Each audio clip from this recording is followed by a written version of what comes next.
Can we just take a few seconds and talk about how great Invincible has been and how every single episode seems to be getting better? Let me know in the comments which is your favorite character so far in this series and which is your favorite episode. But for now, let's jump into the spoiler, best moments and ending explained. I'm very sad to say that I was wrong and the Detective Dogblood is not coming back. That was his book, which is why the air went cold and the wife of Omni-Man takes the book and starts reading and starts piecing things together. We see her throughout the episode. She eventually finds the costume and she now obviously doesn't trust her husband. Meanwhile, we have a juxtaposition with Titan. We see them in their opposite lives. We have Invincible trying to keep up with timing with his girlfriend. That's just going down the drain because he's always late and she feels like he doesn't actually value her more than the things that are going on in his life. We have Titan, who is trying to get out from under his boss's grips with like money, you know, the typical big man, you owe me money, now I've owned you for the rest of your life, and he gets him this chip that upgrades him, Machine Head. And so we have those two juxtapositions until eventually Titan asks Invincible for his help.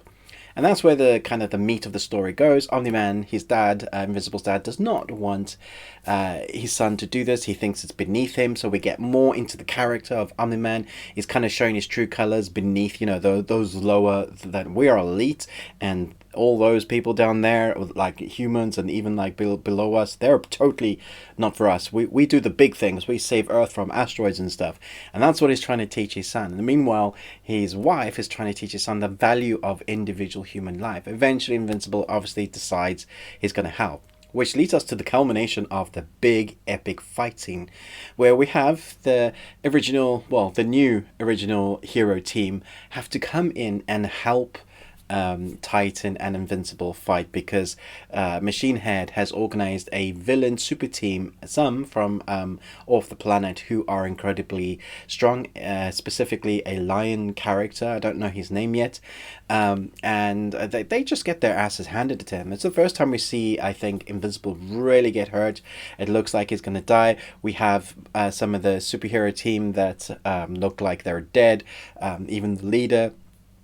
I think he had his head squashed in. The violence is epic. So although we have a snapshot at the look of what life is like as a superhero, like many of the other episodes, it just crescendos into that moment where we're like, holy crap, who's gonna die? It really feels like at times you're watching a Game of Thrones-esque animated series, because it feels like at any point any character could die. You don't really know what's going to happen. You kind of believe that Invincible's going to live because the title of the series is Invincible, right?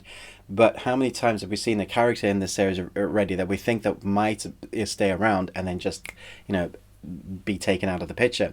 We also have the clones that are back, and we see our robot kind of leader. I think he needs to be the leader of the group. He seems to be technologically able to assess the battlefield. He would make a good leader, although he's very strict. So he's taken blood sample, I believe, from the aging, non-aging girl to try and figure out what's going on there.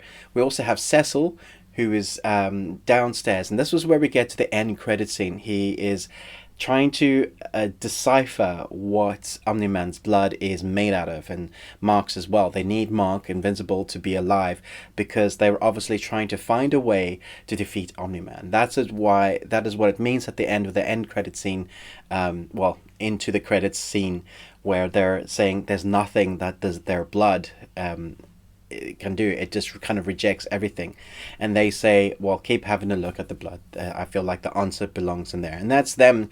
Cecil and this whole kind of government agency, I guess, are now focused on finding the kryptonite for Omni-Man, because it doesn't seem to be anything at the moment, and they need something that can take him out. I imagine they're going to try and use Invincible when finally Invincible understands who his dad is.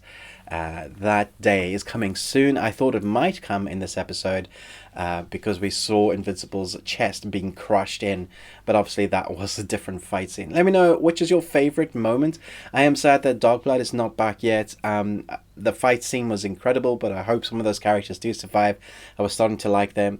And do you think the relationship with Mark is going to survive? I don't think it is. I think he might end up with the other ex-superhero. Let me know your favourite moments in this episode. Thanks so much for watching, but most of all, until next time, remember, live long and Tuesday.